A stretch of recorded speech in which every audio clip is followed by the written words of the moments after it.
Că văd că au făcut ăștia lucrări aici la mine în cartier și mi-au cam luat o raznă internetul puțin. Mă, dacă aș putea să dau și eu mai tare, dar nu mai merge laptopul ăsta să-mi bag Ok. Cred că suntem acum, cred că merge. Da? Ok.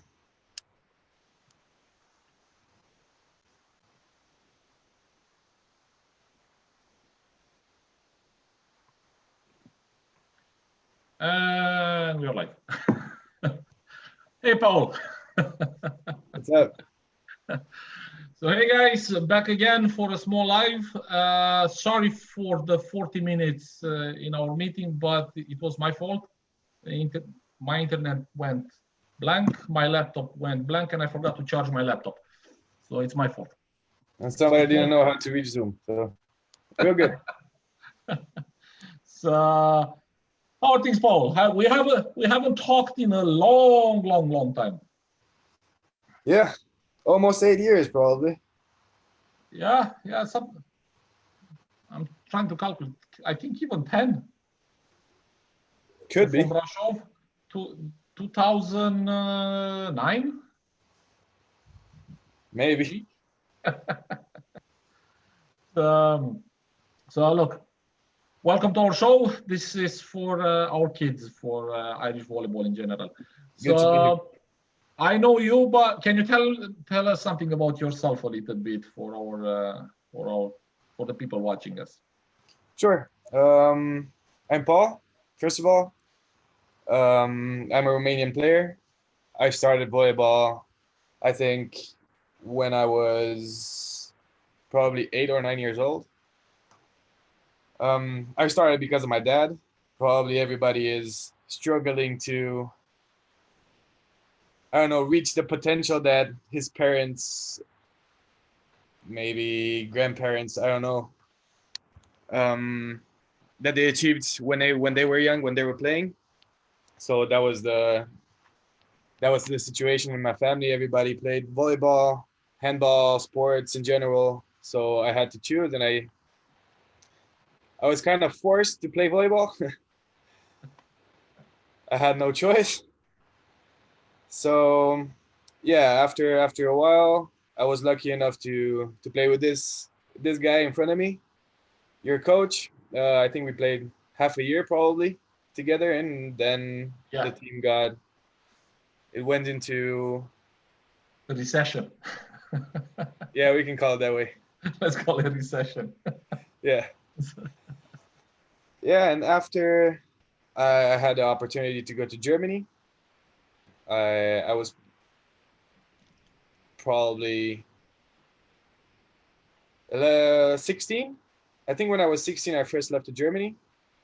I stayed here 1 year, played for the junior league, went to school, and then I had to go back to Romania to finish my studies.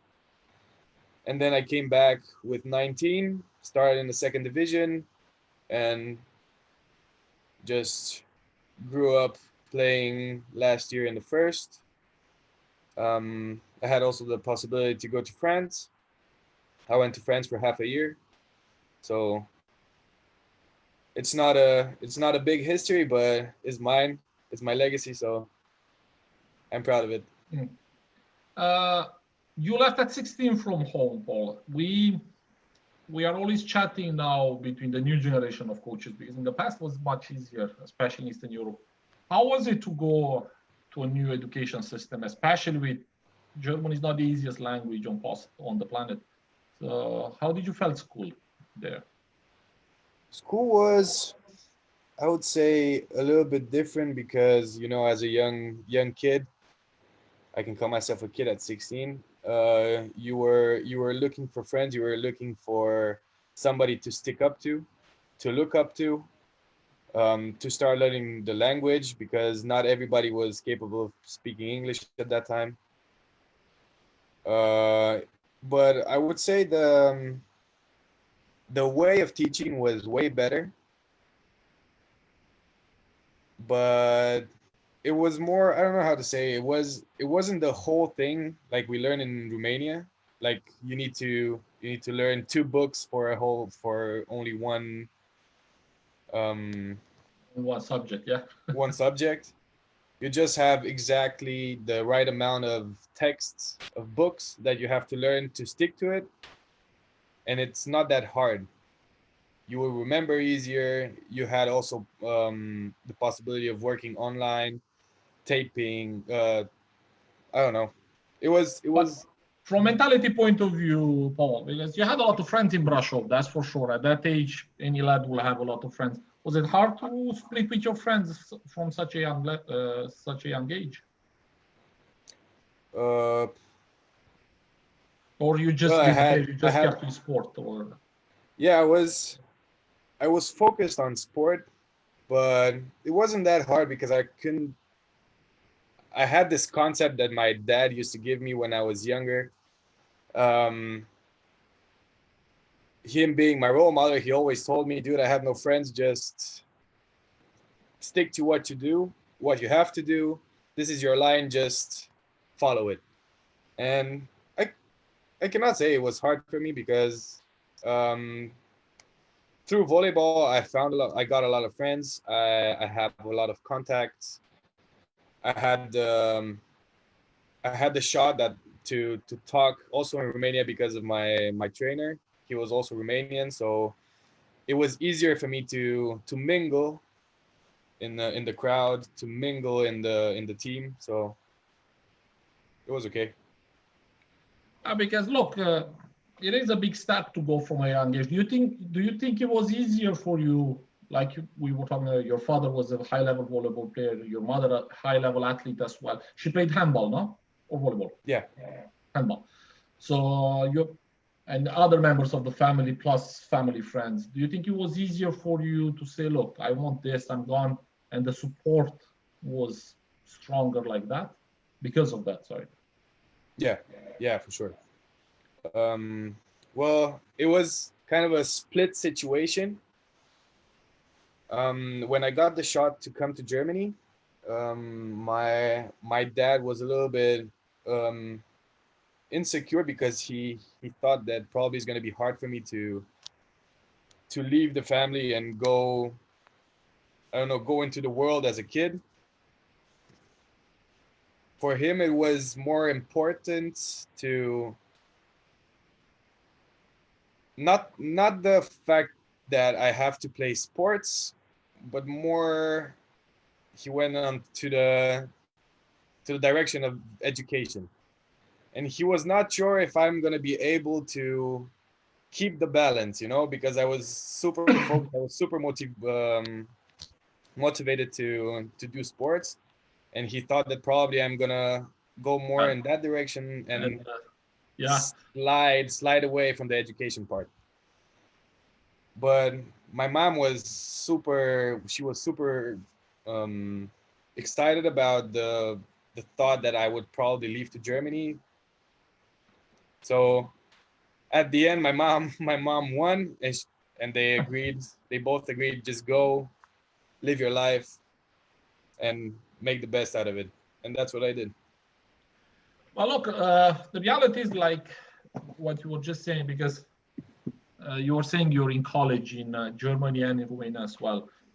So I think that's a big concern for a lot of parents in relation to young athletes going away from home. Because if you live in a big city where there is a big club, they can supervise you. But I think that's a big, and I don't want to be a little bit, I think for boys it's worse because teenager lads, and let's be honest, volleyball players are big lads, and it's very easy to go and do silly things. So, but you managed to keep it up with school in the end. So, when do you think your father started being more relaxed about that aspect, or he never got relaxed? Uh, I think he'll be relaxed when I finish my studies. But he grew up. He grew on the concept of me playing volleyball and keeping the balance with the education, and he trusts me. He has nothing to worry about, and I actually proved to both of them that I can keep the balance, that I'm not going to fade away from my education. I know it's important, so I think everybody should do that. if they want to do both, you have to maintain the balance in the right order. We were chatting a couple of weeks ago with Adelina, and I asked her as well, did you have the language barrier during training? Was it hard for you to adapt with the lads? Because you played as a setter, and it's wanting to be, you're playing, you're a strong wing now, no? You're outside. So. Yeah, no, I'm outside. Yeah, but as a setter, everything goes through your hands. So it's wanting to get the ball and go smash it, go medieval style on it. But as a setter, how did you find your trainings and the game at the beginning? Because everything was going through it. How did you manage to communicate with your teammates fast? Well, as you know, it's not that much verbal communication in the field. You don't have time to talk a lot, so hand language was at the top. But yeah, it's like the schemes, the game plans, they were exactly like in Romania, so it wasn't that hard to adapt. But in practice was difficult talking, because there you have time to talk, you have to talk. But I was lucky enough that the players, all of them, most of them, they were talking English. Okay.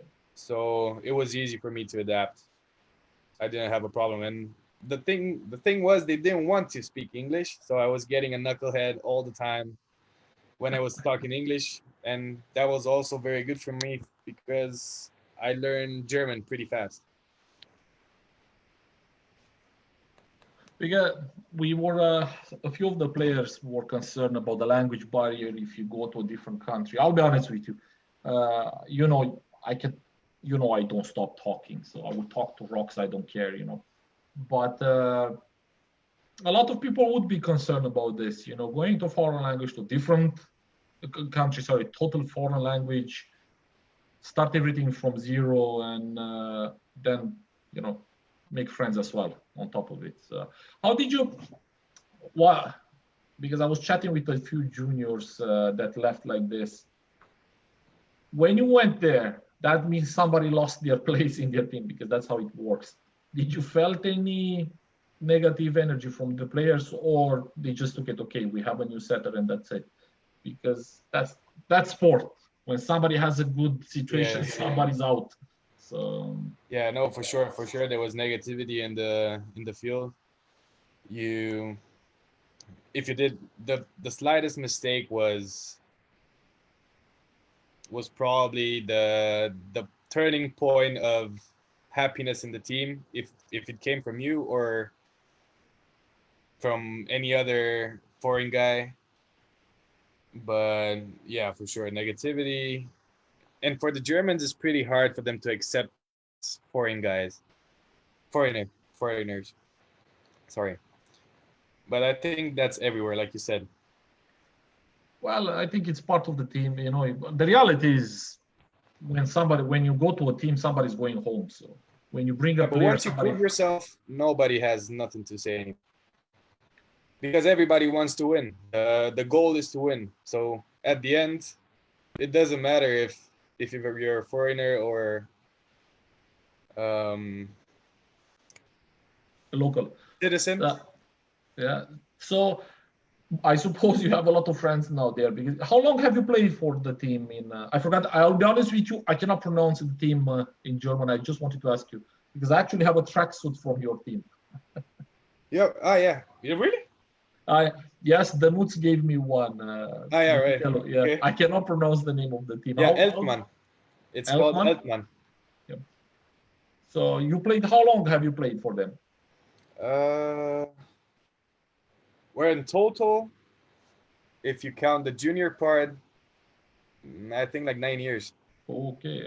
So basically, you're a local by the end. In 9 years, you're literally a local. But you know what? I found it because you played as a setter. And when did you take the decision to play as a power wing? And how did that happen? Oh man, it was a bit difficult.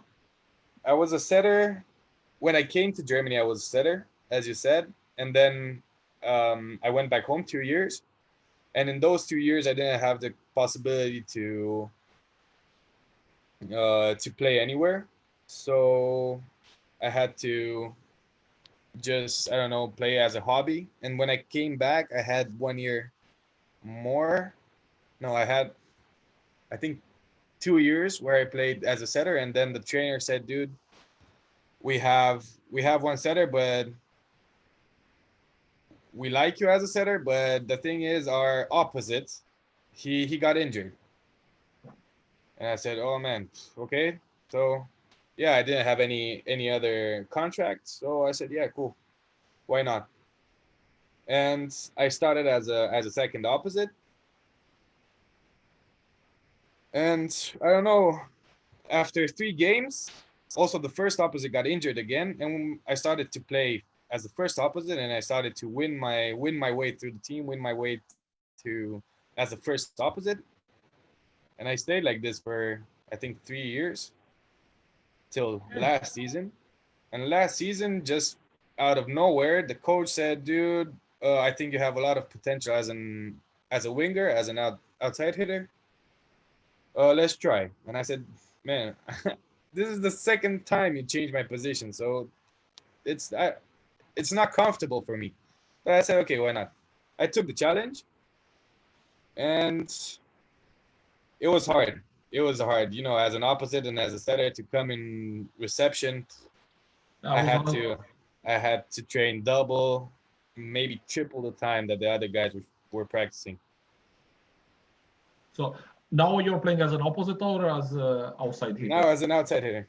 Outside, okay, that's a big difference. Hitting the ball is one thing. Defense, that's the real magic there. I was chatting with Bumpsy and he was saying the same thing. If he has an outside hitter, defense first, second the spike, so he doesn't care. Yeah. But that's true. That's true. If you don't have a defense, and at high level, things move very, very fast. When you went to France, you went as an outside hitter, no? Yeah. So you managed to adapt very fast for it. Otherwise, they would not call you there. I would say so. But I really practiced for it. I took it as a challenge, and I wanted to improve. And yeah, I got the shot. I saw it. I took the advantage, and I went there. I had a lot of good experiences. Luckily, I went as a first outside hitter. I was super happy. I had a great trainer. I learned a lot, so now I feel that I can probably play both. What would be the difference? Because you're lucky, at a young age you played in 3 different championships, which have totally 3 different mentalities. Romania, Germany, and France are totally different from a game approach. How do you felt the different styles, and from where did you took the best things, or where do you think your stronger points were in each championship? Well, in Romania, actually, I can't remember that much because I played only half a season, I think. I think it was only half a season when we played there. And as a young setter, I couldn't get that. I just had the pleasure of playing. I cannot tell you the way of playing in Romania at that time. I can't even remember. I just remember one time we were playing against Constanța and I pushed the guy over the net. And that was it. I don't know if you remember that thing. Yeah, they beat us very bad. In Germany it was different because in Germany I do remember only the part when I was opposite. As a setter, I didn't play that much because foreigners, what we said before, negativity, that was different. But as an opposite, I played 3 years as a first opposite.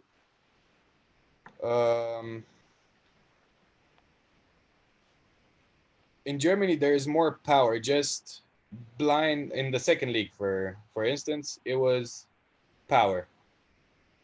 High ball, power. Just eyes closed, power. In France, on the other hand, defense was crazy. Every team played defense as crazy. You couldn't put the ball down, so you had to play more smarter. You had to be a fox, like an old fox. That's what my dad says. The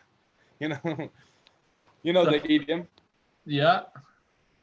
You had to be as an old fox. So there are three different, as I said. Okay, I can say two because I can't remember Romania, but two different, completely different styles of play. I well, if you look at the realities, if you look how Grozer was playing, because he retired from the national team, I think more or less a lot of players copy his way of playing. But Grozer, if I'm not mistaken, Grozer is Hungarian and he grew up in Germany, if I'm not mistaken, no? So he would have the same Eastern European way of playing. But look, I was because I was curious. I was talking to Adelina as well, and she was saying in Italy they were putting a lot of accent on technique, and like you said, Eastern European in general, it's power, speed, power, speed, power, speed, and rip the ball apart as hard as you can. You know, so, it's interesting to see the difference of style. But how did you felt? How did you adapt for the French championship from a power based game to a more technical approach? How was it? Did you find it easy? Did you find it nicer? You know what I mean? Um,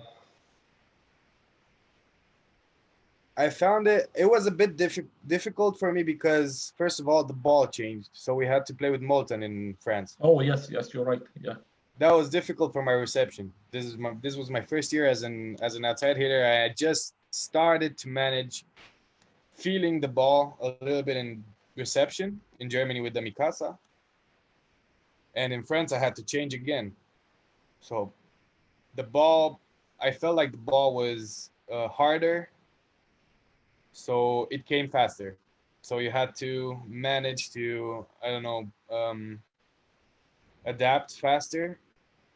It was difficult at the beginning, but then if if you practice enough, if you have the motivation, you can do it for sure easily. So the ball isn't that kind of the main problem. Regarding, Uh, did you felt regarding the defense tactics? Because yeah. that will be. I was following the French lads, and one of my players attracted my attention as well. Because I like to put in a semicircle of defense and everybody moving the same time. That means everybody actually have to talk, communicate. But in France, I saw they are a little bit very retired. They stay extremely backcourt. Would that be because the ball is harder, the Molten, and it goes faster a little bit than the Mikasa? Could be. Could be. Yeah, I saw they have a lot this they play like for instance Friedrichshafen, they have this style of a French team because they put a lot of energy on defense.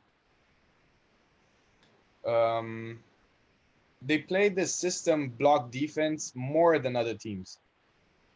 So the chances the ball hits the block and goes in the back is more higher than the ball hitting the ground, like without touching the block or yeah, for sure. I saw that also. The trainer also told me I have to stay behind the 9 meter line, so behind the court. It was all the time like that as an outside here, and they also mix a little bit. They put the libero in 6 and the outside hitter in 5. I didn't see that in Germany. I saw that in France first. Yeah, I personally like playing with that a little bit, to be honest with you. It kind of affects pipe if you want to go for pipe. So you have to be very careful for people not to jump on each other there by mistake. Yeah, So yeah. that can be a problem there if there is no communication. Uh, but like I said, I was following this and I found it fascinating. But I never look. I'll be honest with you. I never used the Molten. Uh, we have some French partners, and they were using the Mikasa. So to be honest with you, I haven't used the Molten. I haven't to feel the texture of it. I know the old ones, the very old ones, which were hard as rocks. Yeah, the white ones. Yeah, with strains and stuff like this. You were making a defense. You had Jesus crossed on your hands. So, Yeah. but the new ones, I don't know them, to be honest with you. But Everybody says that they're almost the same. They have the same uh, The same texture. quantity. Yeah.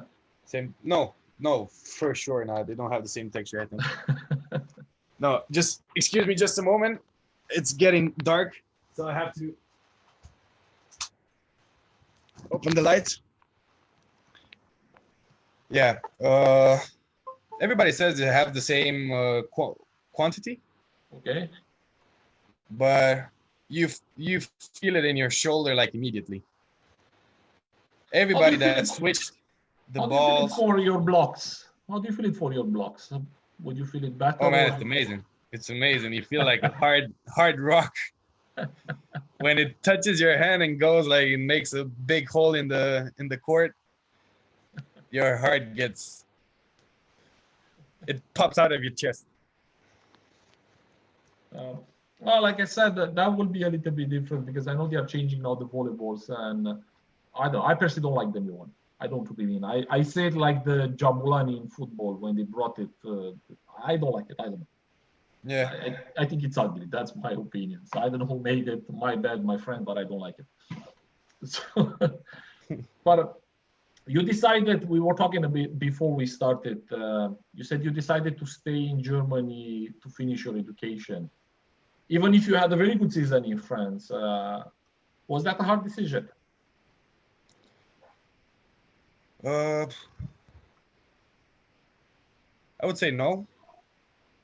Now it's not. I don't feel it as a hard decision, but it depends where I'm gonna play. If I can find a German team, then probably I have to wait for the agency to do his job, and who knows where I'm gonna end up.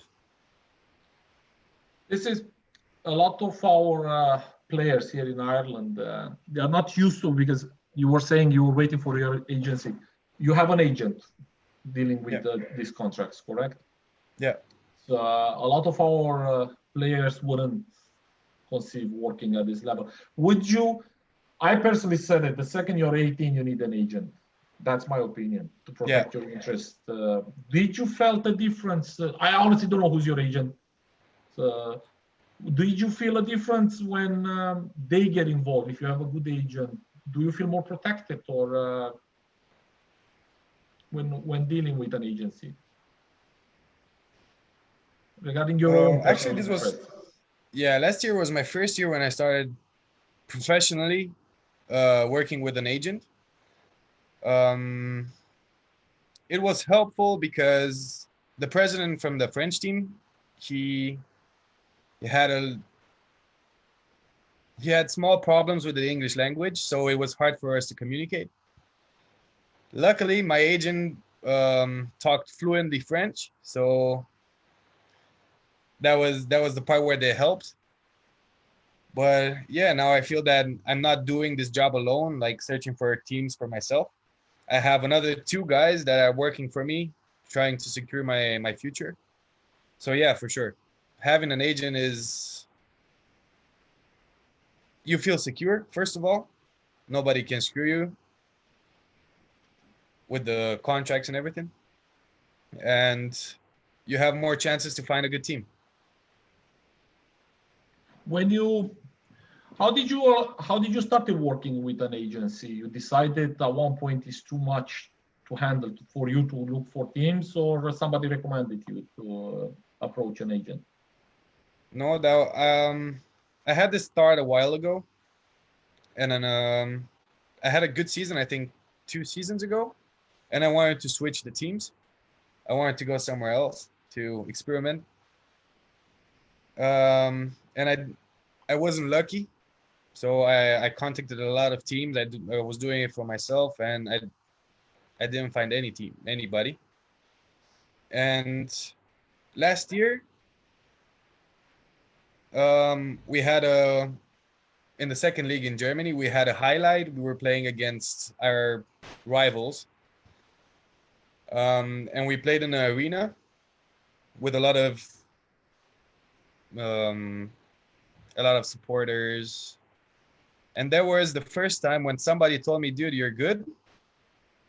You need to go somewhere. You can go somewhere. Why are you staying here? And I said, I don't know. I wasn't lucky enough. So, and this guy told me, dude, take an agent. I said, okay, cool, I will try. I didn't know how the things with the agent goes. You have to pay the agent. So it was a totally disaster in my mind at that time. But this year, we were playing against Gießen, I think, another team from the first league.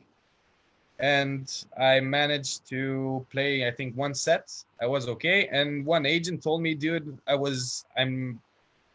no, wait, sorry. After the game, this agent came to me and I said, dude, I saw you on Facebook. I saw some games that you played. So I came personally to talk to you. And I was, oh man, really? This guy is from the Czech Republic. Okay. And I said, dude, really? You came all this way to talk to me? He said, yeah. Actually, I found out at that time that he was working with another player in my team. And he said, I like you. Let's work together. And that's how we started. To be honest with you, I was chatting with other young players at one point, and my advice was the same: go through an agent because the market is too complicated to find a club. Yeah. And I can imagine how many emails a club gets. I'm good. So and what I want to talk to you. It doesn't matter the name of the clubs. Like I said, we talked at the end, so we don't have to say the name of the clubs. You took a decision to refuse a big contract and went to the second division in France.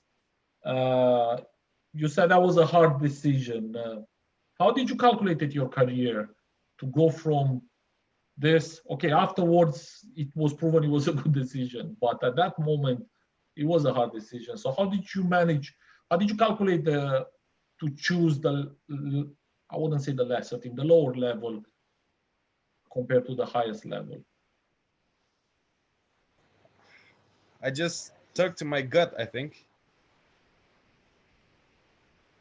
Yeah, it was just a feeling I had. For sure, every straight-minded guy would take more money, better team, new experiences. Everybody's searching for that. But at that time, I was struggling with myself, and I had some advisors that I always go through to seek advice. And they told me, dude, probably this is not a good decision. Just sleep on it. Don't be harsh. And try to, like I said, put the balance. What do you want to do in the future? Don't think about the first years. Just think in the future, like, what are you going to do in 5 years?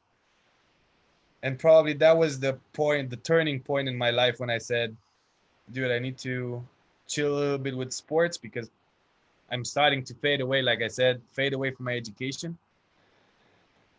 And probably stick to a lower level, a secure level, where probably I can play. With the money, you know for sure that you're going to get it.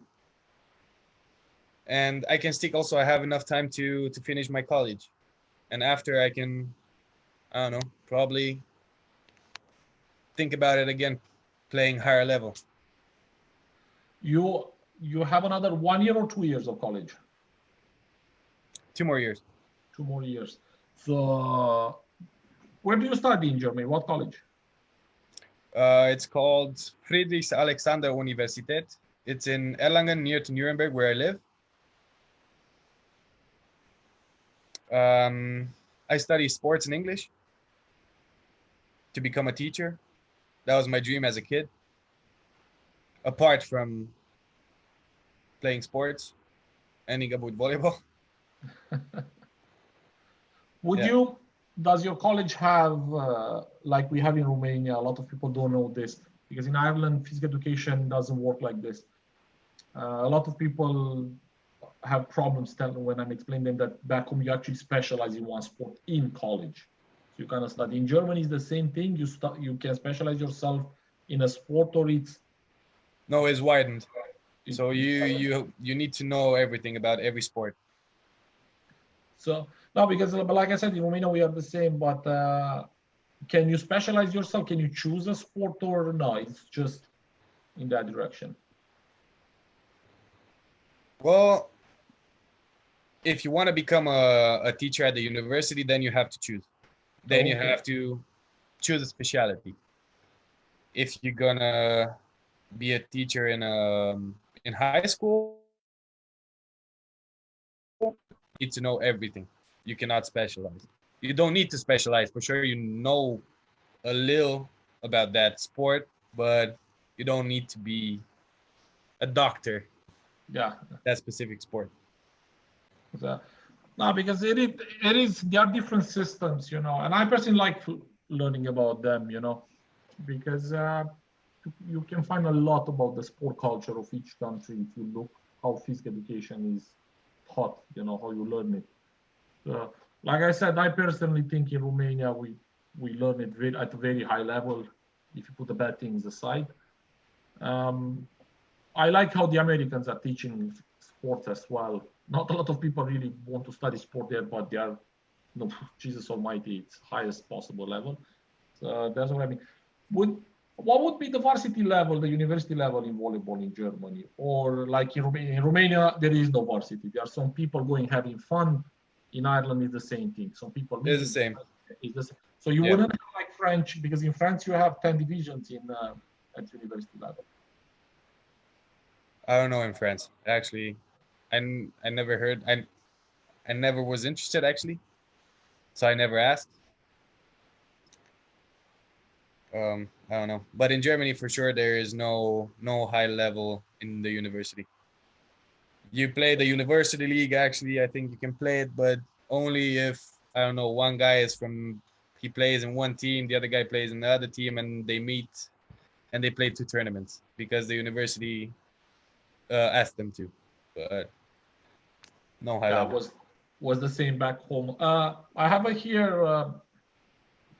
Aaron is asking, what would be the best advice you would give to a player? He's probably referring to a young one, somebody who's starting their career. Because you kind of traveled a lot, so you would have a little bit of experience. Like I said, Paul, you're not the young lad anymore. You're the old guy, you know, that's it. Yeah, finally. I'm not carrying the bags anymore. So what advice would you give them from your own experience for somebody starting their career 18 up?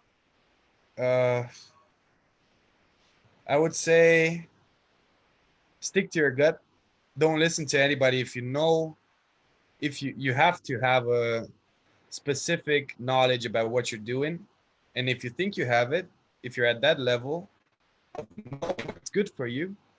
Just stick to your gut. Don't listen to anybody around you, and go follow your dream. But don't avoid education. No, but that's, look, you know, I personally agree with you, and you can see a lot of good players at the international level. They play better because they are educated people, and this actually works. Sure. You know? So I'll give an example, an extreme example. Take Mike Tyson. Everyone is absolutely shocked now when they hear Mike Tyson talk. Okay, he has his speech impediment and whatever, but he's very, very eloquent when he talks, and he's very eloquent about sports. And people had the impression he wasn't educated. And I recently seen an interview with somebody in his own staff saying, guys, if you see the reading list of Mike Tyson, you're going to have a heart attack. This guy is reading serious literature. This guy is not messing around, you know. And considering he was at who he was in sport, it makes sense. You cannot be at that level if you're slick, you know. That's my opinion, you know. I have here, Colin is asking, what's the hardest obstacle you have come across as a player regarding commitment, injuries, and stuff like this? Well, luckily I wasn't injured. I was never injured for more than 2 weeks. So that wasn't an impediment. I would say the biggest one was when I had to go back to Romania and I wasn't able to play for 2 years. That was the biggest one. So I stagnated for two years, 2 long years, and as a setter, you're dead. As a young setter, not doing anything for 2 years, you're dead. How did you manage with your trainings back home? Because you were in Brasov back home, no? Yeah. Did you train with some local lads, or how did you manage your trainings? Yeah, I was training. Most of the time, I was training alone. I was taking my ball and doing what every coach is telling every young guy: go at the wall and go at the wall and play 1,000 balls. Yeah. I was doing that a lot, but also I was playing with my dad, getting some advice from him. I was playing with locals, with a couple of friends. We were, I think, meeting every week, probably one time a week. I can't remember exactly, but I was active. I didn't want to stay. I wanted to practice because I knew that I'm going back to Germany in two years, and I need to be prepared. So in your mind, you knew one thing: this is not stopping. End of story. No, I was for sure. Yeah, this is not going to be the end of it. I don't know. That's the reality. But I found that this is a mentality. We were talking about my generation and your father's generation, because, like I said, I trained like your father, but our generation never managed to make the proper cycle. We never done it. But your father actually made it. And this is how it's white or black. Do you want it? Yes or no? I remember we lost as a junior. I think I was 14, a match. The referees killed us. They literally obliterated us. And I was crying, went home. My mother, who never played sports, the only sport she knows, she saw it a little bit during the communist period on tally. She looked at me and just like, do you want to stop playing? I beg your pardon. Next time, be better. so, end of story. That sounds Romanian. Yeah.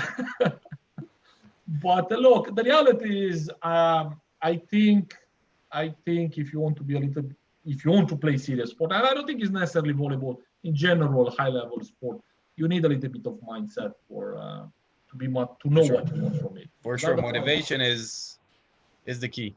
All the time is gonna be the key, because every player is gonna have bumps, so you just need to get over it and focus on what you have to do.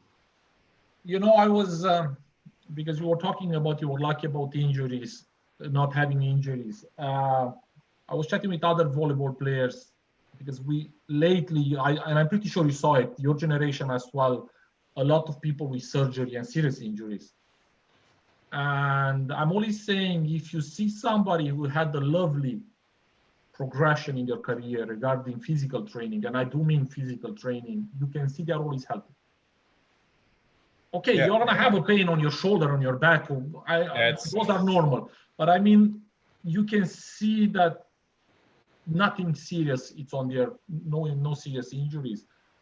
How was your, especially at the young ages, let's put it like this, 12 to 18, how much accent have you put on your physical training in that period? Well, to be... You're a setter, so I know the answer to that. Honest. Yeah. As a setter, you just did, I don't know, almost nothing. You just legs. You were doing legs all the time because you were running like an idiot all the time around the court. But then when I started to play as an opposite, of course, shoulder pain started to come, hitting the ball. It was getting difficult, so I had to go to do weights. I didn't want to. I hate it. To be sincere, I really hate it. I hate doing weights because it's boring for me. It's not a competition. I like competition. But it's inevitable. You need it. I think every guy in sports needs it. Needs it for his body, needs it for his mind also. I actually found out that doing weights, it frees your mind. You just push, and that's it. Yeah, that's true. That's true. Did you, in Germany, had somebody making your own program, or you trained by yourself? You made your own programs? No, we didn't have anybody, but only in the last. I think this year was the only year when we had professional guys doing it, and in France as well. Did you feel the difference? My fiance, she's a personal trainer, sir. I'm lucky in this in this direction as well. Or unlucky, I don't want to go to training. Yes, you are. You're not eating tonight. Oh yeah, and she's Romanian also, so she pushes me a lot. Keegan is asking something. You already replied. It's a long one. How did you cope with not knowing anybody when you moved to Germany? I know you said your dad told you to go and stay on the line, but how did you perform, say, without having connections with anyone on the team? So how, from stress point of view, how did you find it? Okay, I just arrived here. I'm a young kid, all these big lads, I don't know no one. Oh man, I had the time of my life. Like I said, the coach was Romanian, so I was all the time going to him to ask for advice when it came to volleyball and things like that, how to cope with the players, with the situation, what I'm supposed to do in this society, what I'm not supposed to do in this society. But it was not hard. Actually, it was not hard. I was super happy being there. When I arrived, I remembered I arrived, I think, on a Saturday evening. I went to sleep. And on Sunday, I went out. There was nobody there. I was like, dude, where am I? Because in Germany, nobody on Sunday, you can forget it. Nobody's outside. Everybody is inside drinking coffee. I don't know, having fun with the family. It's not like in Romania, everybody goes out on a Sunday. Hey, man, it's a weekend. Let's go party. No. Hell no. When I came out, I said, oh, man, this is like a Western movie. You saw the branch, flopping all over the place. On the street. Yeah. I was a little bit shocked, but I had a lot of activities. I was going to school. I did my 10th grade in the first year I came here. I had volleyball, so it was easy for me. I cannot say it was hard. I really cannot say. I would have lied. I can't lie. Garrett is asking, what is your biggest achievement as a volleyball player? So what do you think from everything you've done was your highest thing, your biggest accomplishment, which you feel it's your biggest accomplishment, My biggest, being champion in the second league 2 times. And actually when we became champions, I was the most time MVP in the league. I think that was my most valuable probably part in the volleyball career. Yeah, that was on the individual plan, but as a team, also becoming champions. Let's be honest. I don't care how good you are. You still touch the ball once, Yeah. I remember reading somewhere, and I cannot find the study. Somebody at Harvard University, they calculated how many touches a volleyball player, what's the time, how many seconds you touch the ball if you put them all together. And they've done it on the power wing, which is hitting the most. And for 5 sets, all the sets 25 plus, it was something like 3.5 seconds. Oh man, but it depends on the position. Yeah, so because it's just split second, that's the reality. You are not going to take the ball and let's go be champions. That's never going to happen. That's true. From the coaches you had there, because you had Romanian coaches, and for us as Romanian, it's easy to say who's the biggest Romanian coach in Germany. But which coach did you admire the most in Germany? This Romanian guy for sure. So no doubt about it. Or the big lad from Friedrichshafen? I didn't have from Friedrichshafen. You mean Bogdan? Maria Moculescu. Oh no, I didn't have the shot of working with him. I got the shot. When Bogdan was in Friedrichshafen, I had the chance to go practice with those guys. but my president from this team said, no, you're not allowed to go. That was a big impediment. But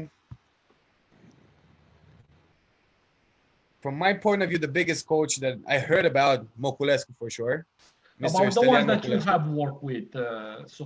But from the coaches you work with, what was the most positive experience? All of them, from like everywhere you've been, from all the clubs.